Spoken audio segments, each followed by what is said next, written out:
The SOS that summoned the Deathworlder fleet to action. Part 1, the distress signal. The space station called Harmony's Rest floated quietly above a green and blue planet. The planet was named Velnes Prime, and it was a peaceful farming world where different alien species grew food for hundreds of star systems. The station itself was huge, shaped like a spinning wheel with long arms reaching out in all directions. Over 12,000 beings lived there, working and trading and going about their daily lives. Captain Una stood at her post in the security center, watching dozens of screens that showed different parts of the station. She was a young woman with short black hair and sharp eyes that missed nothing. She had been working here for 3 years now, ever since she left Earth to see what the galaxy had to offer. The job was usually boring, which was how she liked it. Boring meant safe. "Anything interesting today?" asked Lieutenant Tiho as he walked in with 2 cups of hot tea. He was older than Una, maybe 40, with gray starting to show at his temples. Before coming to Harmony's Rest, he had spent 15 years in the Earth Navy. Now he wanted a quieter life. "Nothing yet," Una said, taking the tea with a grateful nod. The morning cargo ships came and went, some argument about damaged goods on Deck 7, the usual. Tiho sat down at his own station and began checking the routine reports. Outside the large window, stars sparkled against the endless black of space. It was beautiful and peaceful. On this station, humans were a small group. Only about 300 lived among the 12,000 aliens. Most species looked at humans with a mix of fear and wonder. They called Earth a death world because of its heavy gravity, its dangerous weather, its countless predators and poisons. Any species that could survive such a place had to be tough, had to be dangerous. Una did not think of herself as dangerous. She was just a woman doing her job, trying to live a good life far from home. The piece shattered at exactly 9:47 station time. Alarms screamed to life across every screen. Red lights flashed. The station shook hard enough to knock Una out of her chair. Tiho grabbed the edge of his desk to stay upright. "What was that?" Una shouted over the noise. Tiho's fingers flew across his controls. His face went pale. "Ships. Lots of ships. They just dropped out of hyperspace right on top of us." Una pulled up the external cameras and felt her blood turn cold. Surrounding the station were dozens of vessels, dark and angular, covered in spikes and weapons. They looked like something from a nightmare. "No," Tiho whispered. "That's not possible. That's the Harvest Collective."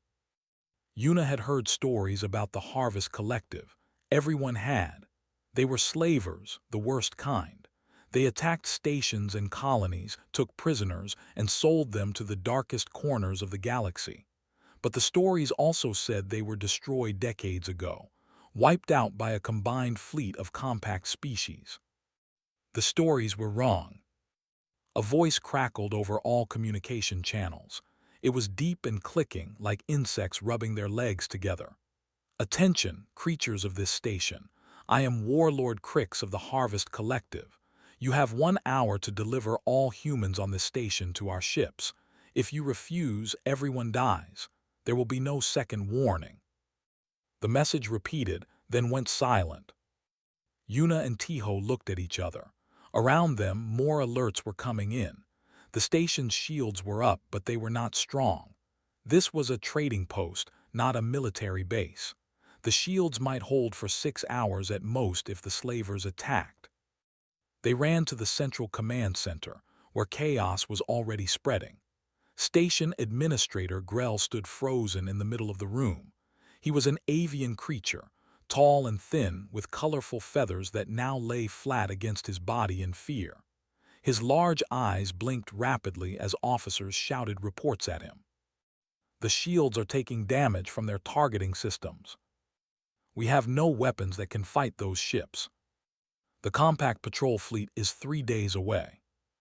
What do we do? What do we do?" Grell opened his beak, but no words came out. He was a diplomat, trained for trade negotiations and cultural exchanges. He was not trained for war. Yuna pushed through the crowd until she stood before him. Administrator, you need to begin evacuation procedures for the inner decks. Get everyone away from the hull. But they only want the humans, Grell stammered. Perhaps if we... The room went quiet. Yuna felt Tiho step up beside her, his hand resting casually on the weapon at his hip. Perhaps if you what? Yuna asked softly. Her voice was calm, but something in it made Grell take a step back. Perhaps if you give us to them, they will leave. Is that what you were going to say? I only meant the needs of the many. Let me tell you something about humans, Administrator. Tiho's voice was just as calm as Yuna's, which somehow made it more frightening. We don't leave our people behind, ever. And if you try to hand us over, you will learn exactly why the galaxy calls us Deathworlders. Grell's feathers trembled. He looked around at his officers, but none of them would meet his eyes. Finally, he lowered his head. What? What do you suggest we do? Yuna nodded at Tiho. We have a way to call for help, real help, but we need access to the deep emergency systems, the ones from when this station was first built. Those systems haven't been used in decades, Grell protested weakly. Then it's time to wake them up. They moved quickly through the station's lower levels, past sections that had been closed and forgotten. Dust covered everything. Old machines sat silent in the darkness. Finally, they reached a small room with a single console in the center. Tiho wiped the dust away from the screen. The console hummed to life, displaying symbols in old Earth languages. It still works, he said with relief. The human emergency beacon, connected to a frequency that goes straight to Earth and every human outpost in this sector. They'll come, Yuna said. It was not a question, it was a statement of absolute fact. Tiho nodded. His fingers hovered over the activation button. 31 years since the last time this was used. The Kepler station incident. My father was on one of the ships that responded. What happened to Kepler? Tiho smiled, but there was no humor in it. Some pirates thought they could hold human colonists for ransom. They were wrong. He pressed the button. A single word transmitted across the stars, bouncing through relay stations, traveling at speeds faster than any ship could fly. A word that meant everything to the humans scattered across the galaxy. Help! Yuna and Tiho stood in silence for a moment. Above them, the station shook as the slavers began testing the shields. Time was running out. Now we fight, Yuna said. We hold on until they arrive. And if they don't arrive in time? Yuna checked her weapon and headed for the door. They will. But even if they don't, those slavers are going to learn that humans don't go quietly. Get the word out to every human on this station. Tell them to gather at the main plaza. It's time to show these aliens what Deathworlders are made of. Tiho followed her into the darkness. Behind them, the beacon continued its endless call, a cry for help echoing through the void of space. And somewhere out there, humans were listening. The hunt was about to begin, but this time the hunters would become the prey. The SOS that summoned the Deathworlder fleet to action. Part 2, the response. 18 light-years away from Harmony's Rest, Admiral Dongsu sat in his private quarters aboard the UENS Indomitable. The ship was a dreadnought, one of the largest and most powerful vessels ever built by human hands. It had been constructed during Earth's last war, a terrible conflict that happened before humanity reached the stars. Now it served as the flagship of the 7th Expeditionary Fleet. Dongsu was 63 years old, with a weathered face and hands scarred from decades of service. His hair was completely white, cut short in military style. He was drinking his morning coffee and reading reports when his personal communicator began screaming. It was a sound he had not heard in 31 years, a sound that made his heart stop for one terrible moment. The human emergency beacon. He was on the bridge in less than 2 minutes, still holding his coffee cup. His crew snapped to attention as he entered, but he waved them back to their stations. Talk to me. Where is it coming from? Commander Gia, his second-in-command, pulled up the data on the main screen. She was a tall woman in her 40s with a calm face that never showed fear. Harmony's Rest Trading Station, sir. Velny Sector. The beacon activated 7 minutes ago. What do we know about the situation? Station communications are being jammed, but we intercepted a partial message before the blackout. Gia's jaw tightened. The Harvest Collective, sir. They're demanding all humans on the station be surrendered to them. The bridge went completely silent. Everyone knew about the Harvest Collective. Everyone knew what they did to their captives. Dongsu set down his coffee cup very carefully. His hands were steady. His voice was steady. But something dark moved behind his eyes. How many humans are on that station? Approximately 300, sir. Civilians, families. The admiral nodded slowly. He turned to his communications officer. Open a channel to all ships in the fleet. Priority 1. The young officer worked his controls. Channel open, sir. Dongsu spoke clearly, his voice carrying across 12 warships and thousands of crew members. This is Admiral Dongsu. At 9:47 hours station time, the human emergency beacon was activated from Harmony's Rest in the Velny sector. The Harvest Collective has surrounded the station and is threatening human civilians. He paused, letting the information sink in. I am ordering an immediate response. All ships will prepare for emergency hyperspace jump within the hour. This is a volunteer mission. Anyone who wishes to remain behind may do so without judgment. However, I will tell you what I told my crew 31 years ago when we received the last beacon activation. His voice hardened like steel. They touched our people, and no one touches our people. Across the fleet, not a single person asked to stay behind. Engineering teams worked at double speed to prepare the hyperspace drives. Weapons officers loaded every missile and charged every cannon. Pilots ran to their fighters and began pre-flight checks. In exactly 52 minutes, the 7th Expeditionary Fleet was ready to move. But they were not alone. The beacon did not just reach military vessels. It reached every human ship within range, traveling through relay stations and communication networks faster than any physical message could move. And humans everywhere heard the call. On a mining station orbiting a gas giant in the Tau Ceti system, a foreman named Junho put down his tools and looked at his crew. They were rough men and women, their hands calloused from years of hard work in the asteroid belts. They had 6 cargo haulers, ships designed for carrying ore, not fighting. You all heard the beacon, Junho said. 300 of our people are in danger. I'm taking my ship. Anyone who wants to come, meet me at the dock in 30 minutes. Every single miner showed up. They spent the next hour welding metal plates onto their haulers for extra armor and mounting the few weapons they had. The ships looked ugly in patchwork, but they would fly, and they would fight. On a research station near Jupiter, Dr. Salmon received the beacon alert while studying samples in her laboratory. She was a doctor, not a soldier. She had never fired a weapon in her life. But she knew medicine, and she knew that wherever there was fighting, people would need healing. She commandeered the station's medical transport ship. I need volunteers, she announced over the intercom. Nurses, surgeons, anyone with medical training. We're going to Velny sector. The ship launched with a full medical team 1 hour later. Across human space, similar scenes played out. A passenger liner changed course, its captain announcing that any passengers who wished to disembark could take the escape pods. No one left.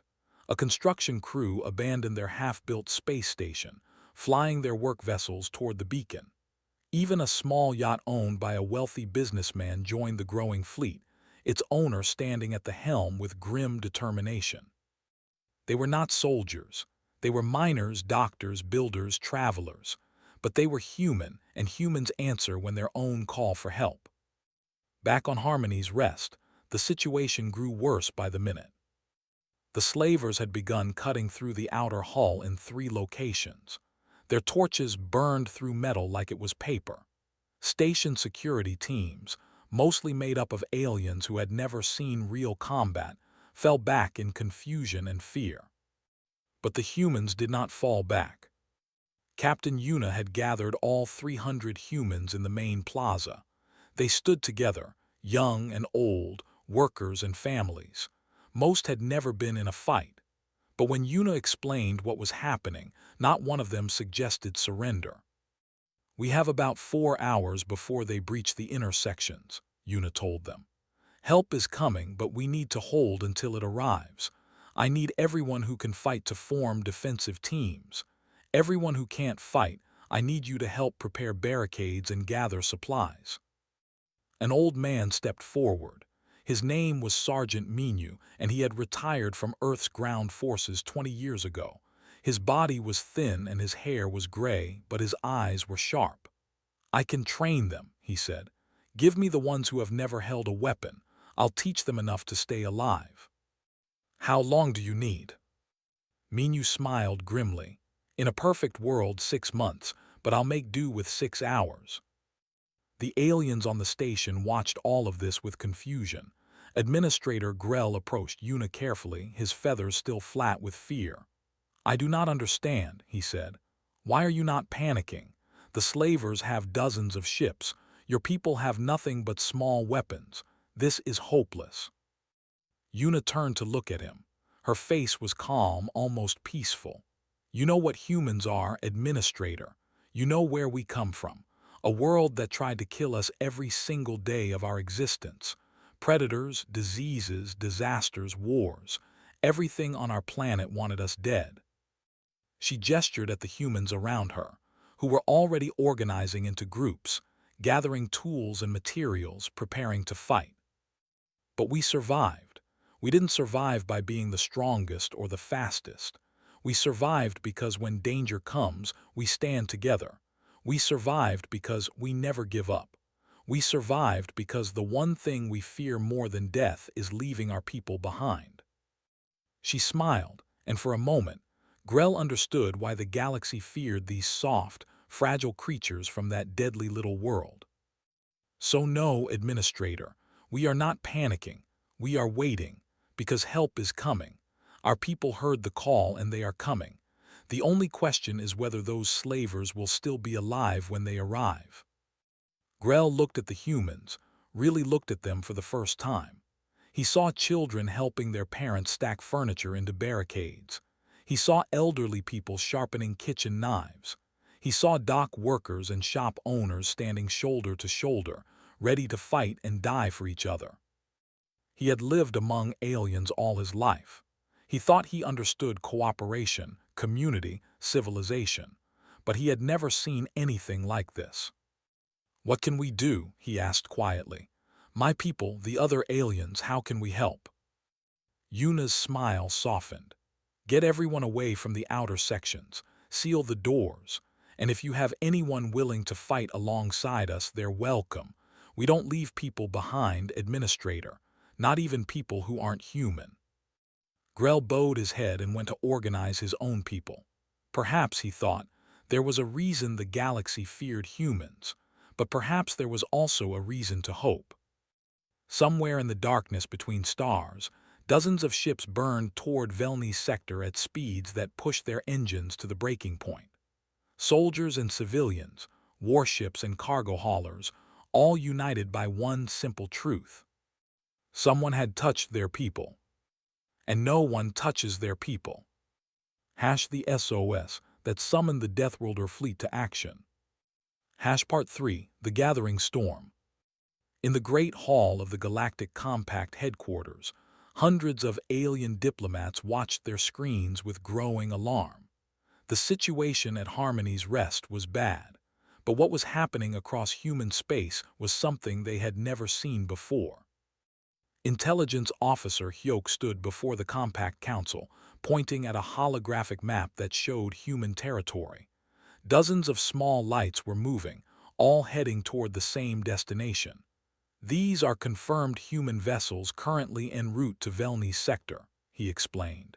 Military and civilian. Ambassador Trill, a gelatinous creature who served as the council's senior diplomat, wobbled with distress. This is madness, Trill said, its voice bubbling. The Compact has protocols for situations like this. We should send a negotiation team. Open dialogue with the Harvest Collective. Find a peaceful solution. The Harvest Collective is a slaver fleet, Hyoke replied flatly. They don't negotiate, they take. But surely some agreement can be reached. Perhaps if a smaller number of humans were offered as a compromise. Let me stop you there. Hyoke's voice went cold. Every human in the room stiffened. No human government, no human officer, no human citizen will ever agree to hand over even one person to slavers. That is not how we work. That is not who we are. Then what will happen? Trill asked. Hyoke looked at the map, at all those lights converging on a single point. Those ships will arrive at Harmony's Rest. They will demand the release of all prisoners. And if the Harvest Collective refuses, there will be a battle, a bad one.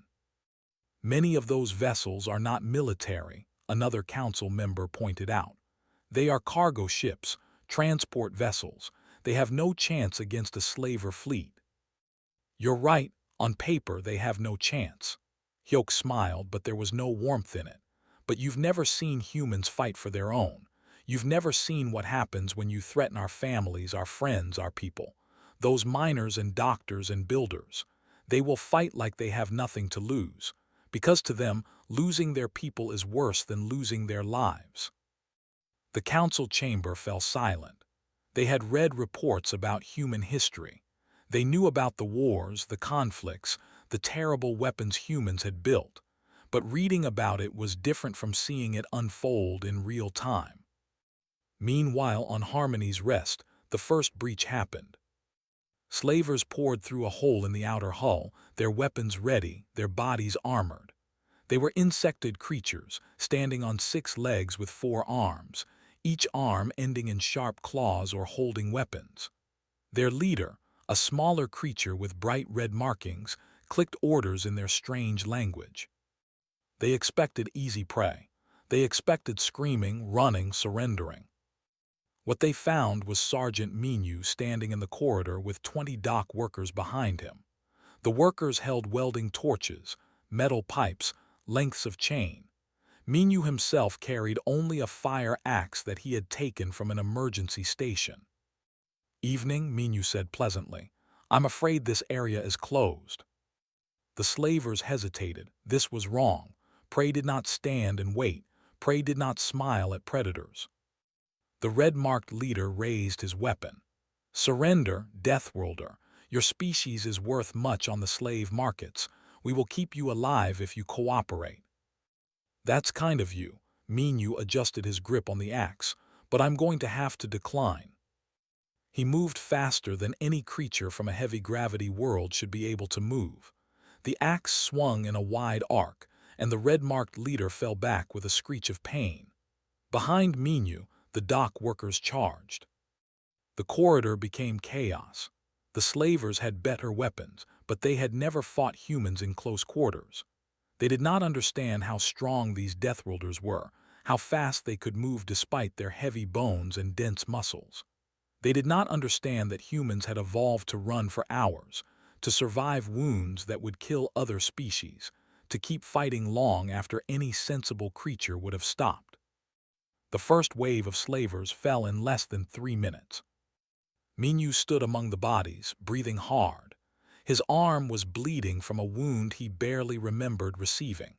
Around him, his workers were checking each other for injuries, already preparing for the next wave.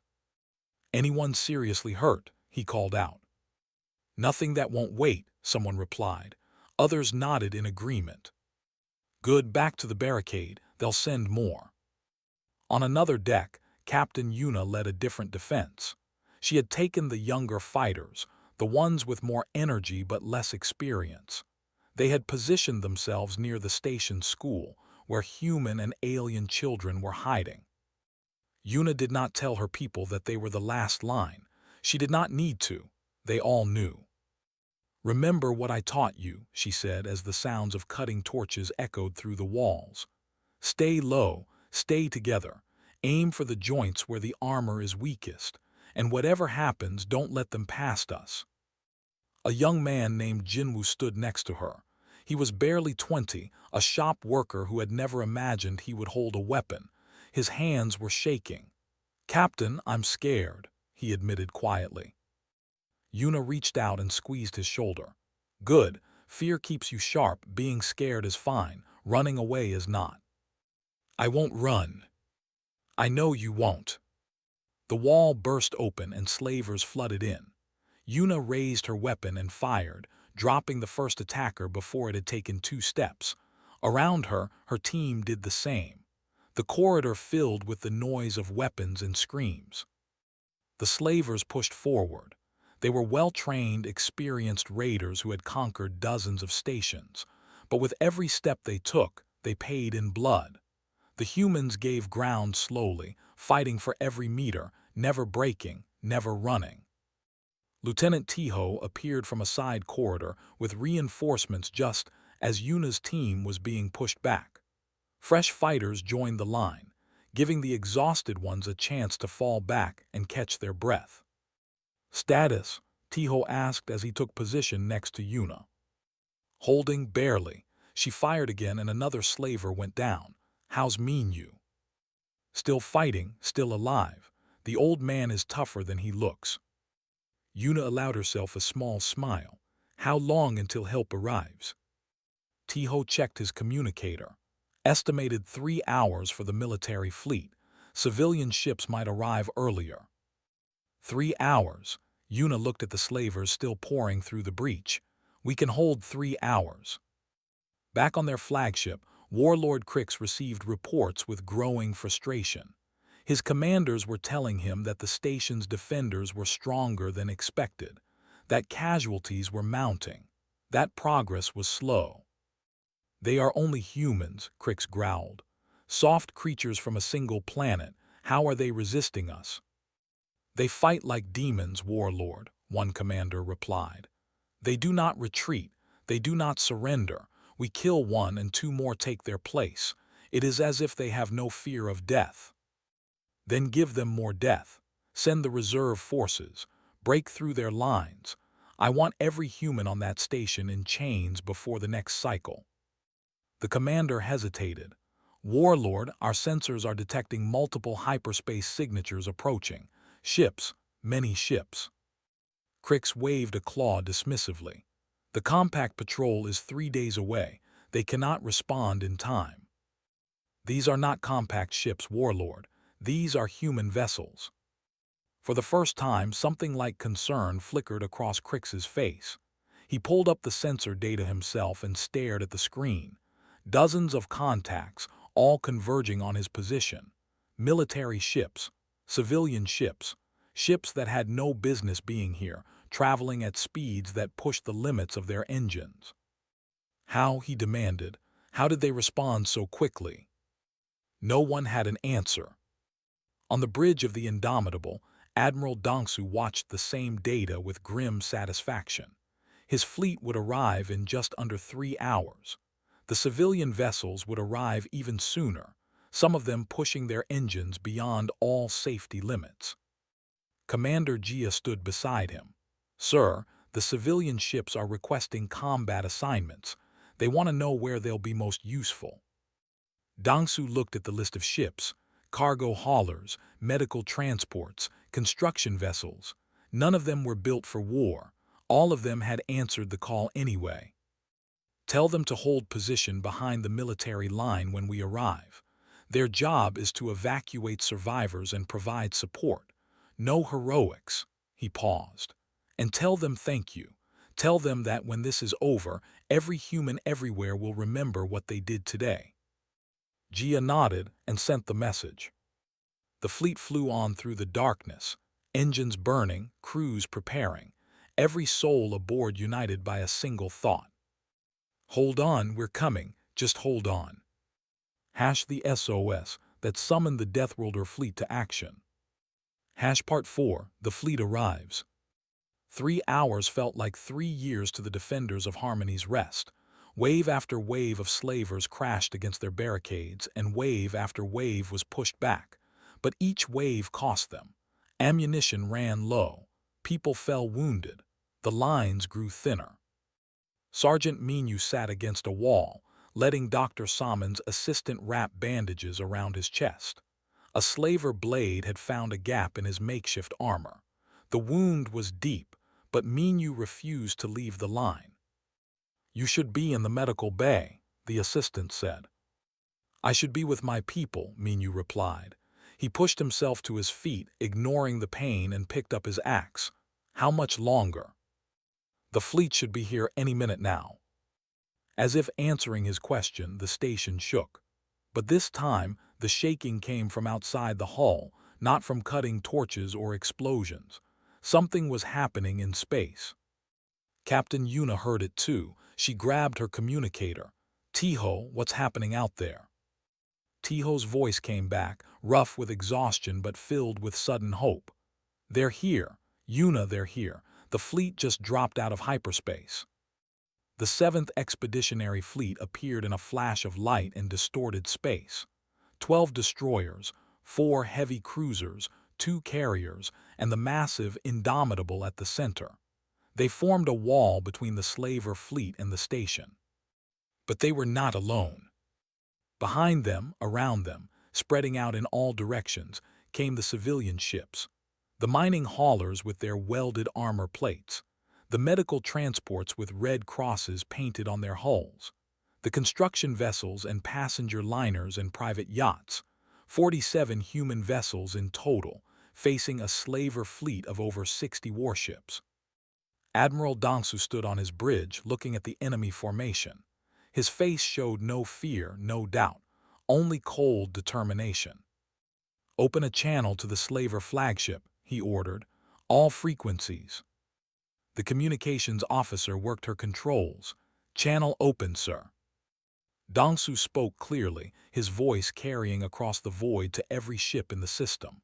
"This is Admiral Dongsu of the United Earth Navy. You have attacked human civilians under Galactic Compact protection. You have one chance to surrender.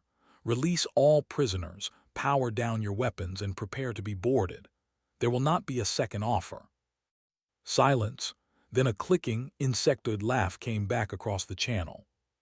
"Human Admiral," Warlord Crix replied, "your fleet is impressive, but we outnumber you. Half of your ships are not even military vessels. You cannot win this fight. Perhaps we should discuss terms. Withdraw now and we will only take half of the humans on the station. A reasonable compromise." Dongsu's expression did not change. "That was your answer." "It was." "Then we have nothing more to discuss." Dongsu cut the channel and turned to Commander Jia. "Signal all ships. Execute Protocol Sigma." Protocol Sigma was not a battle plan. It was a philosophy. It meant that every human ship would fight as one unit, moving and attacking and defending together like a single organism. It meant no retreat, no surrender, no mercy. The fleet moved. On the compact observation vessel stationed far from the battle, Intelligence Officer Hyok watched with the alien ambassadors. They had come to witness what they thought would be a massacre. They were right, but they were wrong about who would be massacred. The human military ship struck first, targeting the largest slaver vessels with coordinated fire. Destroyers worked in pairs, covering each other, drawing enemy fire while cruisers punched through enemy shields.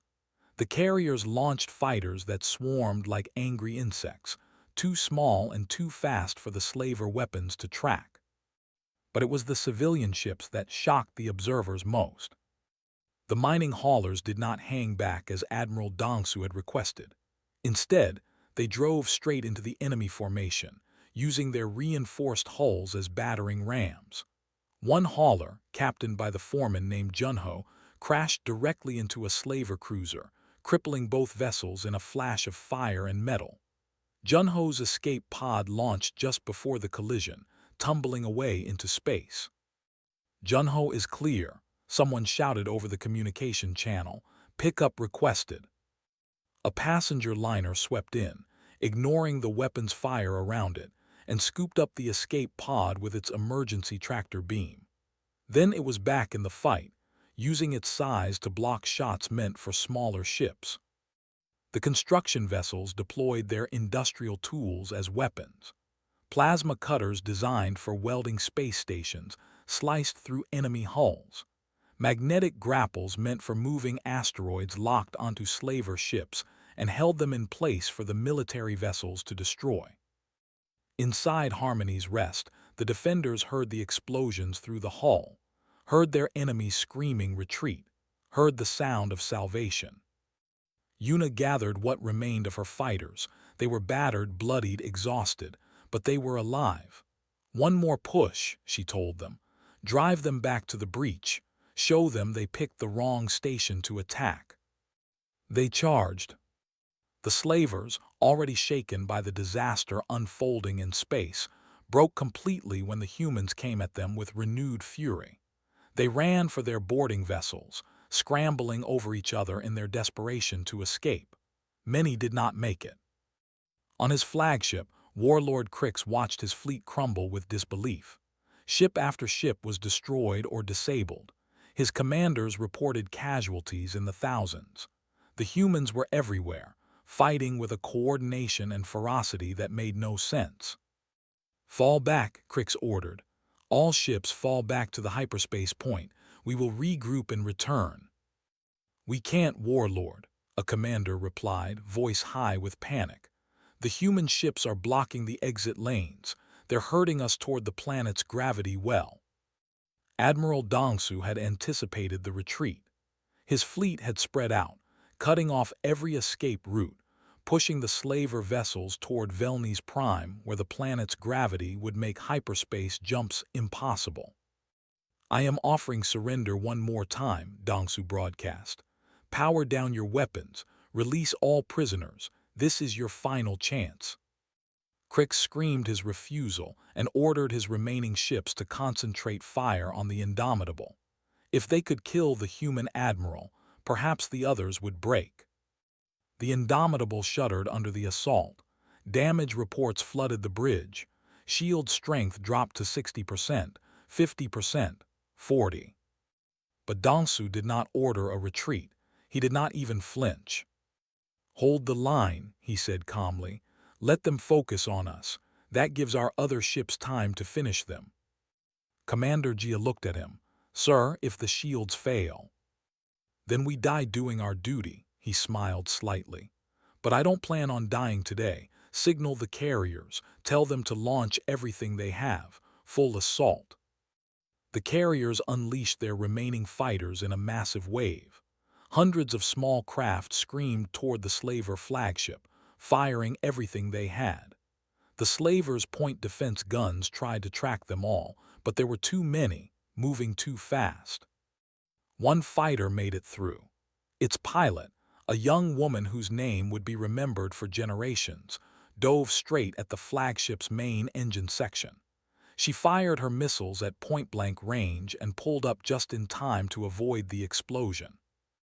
The flagship's engines died. Without power, the massive vessel began drifting toward the planet's gravity well. "Engine failure," Crix's officers reported. "We're losing altitude. Warlord, we must abandon ship." But there was nowhere to go. The human fleet surrounded them. The station was hostile. The planet below offered no shelter. Warlord Crix, who had enslaved thousands across the galaxy, who had believed himself untouchable, stood on his bridge and watched his empire burn. "How," he whispered, "how is this possible?" The answer came from Admiral Dongsu, broadcasting one final time. "You made one mistake, Warlord. You touched our people, and no one touches our people." The slaver flagship crashed into Velny's Prime's upper atmosphere and burned. No escape pods launched. No survivors were found. The battle was over. On Harmony's Rest, Captain Yuna stood at a viewport and watched the last slaver vessels surrender. Tears ran down her face, but she was smiling. Around her, humans and aliens alike cheered and embraced. They had survived. and their people had come for them. The SOS that summoned the Deathworlder fleet to action. Part 5, The Reckoning. The docking bay of Harmony's Rest had never been so crowded. Ships of every size and shape filled every available space, and more waited outside for their turn to land. Soldiers in combat armor stood next to miners in dusty work clothes. Doctors rushed past carrying medical supplies. Engineers began the long work of repairing the station's damaged hull. Captain Una stood at the main entrance, watching the Indomitable's shuttle descend through the force field. Her arm was in a sling, and bandages covered half her face, but she stood straight and tall. Lieutenant Tiho stood beside her, equally battered but equally proud.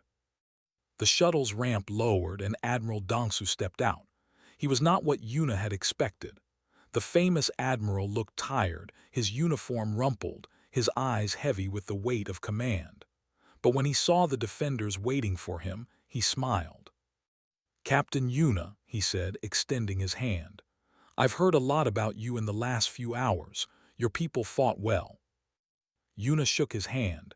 Her grip was firm despite her injuries. "We held the line, sir, that's all." "That's everything." Dongsu looked around at the station, at the burn marks on the walls, at the barricades still standing, at the exhausted but alive humans gathering nearby. "You gave us time to arrive. Without that, this would have ended very differently." Behind the admiral, more people were emerging from shuttles and transport vessels. Commander Jia, Dr. Salmon with her medical team, Junho, the mining foreman, limping but alive after his desperate ramming maneuver. Dozens of pilots and soldiers and volunteers who had crossed the stars to answer the call. They gathered together, military and civilian, professional and amateur, united by something stronger than rank or profession. Administrator Grell approached cautiously. His feathers had finally begun to rise again, though he still looked shaken. He bowed deeply to Admiral Dongsu. "Admiral, on behalf of Harmony's Rest and the Galactic Compact, I offer my deepest gratitude. Your fleet saved us all, not just the humans but everyone on the station." Dongsu nodded politely. "We came for our people, Administrator, but we're glad the others survived as well." "I must ask," Grell hesitated, his large eyes blinking nervously. "I must understand. Your losses were significant, several of your ships were destroyed, many were damaged, and so many of those vessels were not military at all. They were civilians who had no duty to come, no orders to follow. Why would they sacrifice so much for 300 strangers?" The question hung in the air. Around them, humans paused in their work to listen. Even the aliens nearby grew quiet, wanting to hear the answer. Dongsu thought for a long moment. When he spoke, his voice was soft but clear. "You know what the galaxy calls our homeworld, Administrator, a death world. They say Earth tried to kill us every day of our evolution, predators that hunted us, diseases that swept through our populations, natural disasters that destroyed everything we built. They're right. It did." He gestured at the humans around him. Soldiers and miners, doctors and builders, old and young, wounded and whole. "But here's what they don't understand. We didn't survive because we were the strongest. There were always creatures stronger than us. We didn't survive because we were the fastest. Many things could outrun us. We didn't survive because we were the smartest, though that helped." Dongsu's eyes swept across the crowd, meeting the gaze of human after human. "We survived because when the wolves came, we stood together.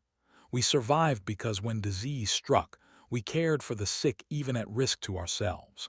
We survived because when disaster hit, we rebuilt together, sharing what little we had.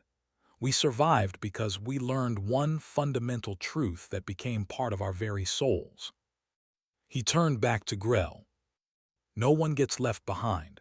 Not ever, not for any reason. You asked why civilians crossed 18 light years in ships that weren't built for war.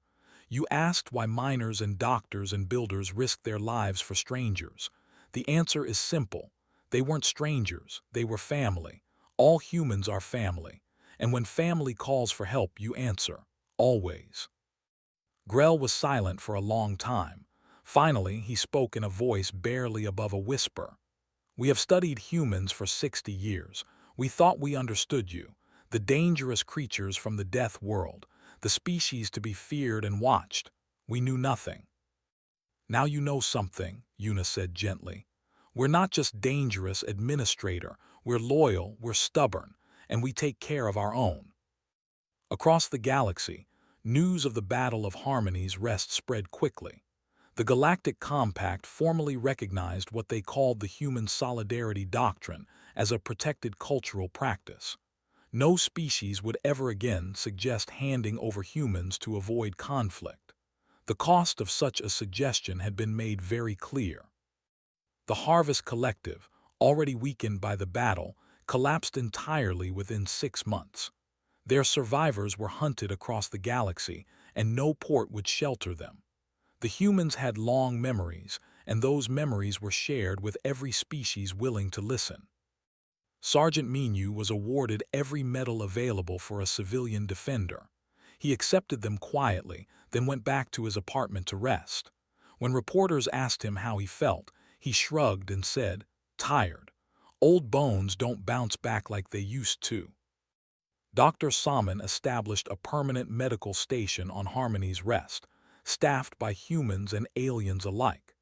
She trained doctors from a dozen species in human emergency medicine, so they would be ready if something like this ever happened again. Junho and his miners became legends. The mining guild named an asteroid belt after him, and the foreman himself was offered command of his own fleet of rescue vessels. He turned it down. "I'm just a miner," he said. "I'll stick to what I know." Captain Una was offered many promotions, many commands. She turned them all down. Instead, she remained on Harmony's Rest, rebuilding the security force, training new defenders, and maintaining the human emergency beacon. "Someone has to keep it ready," she explained when people asked. "It probably won't be needed again, but if it is, I want to be here." 3 months after the battle, a ceremony was held on the station. Delegates from across the compact attended. Humans from every colony and outpost sent messages of congratulation.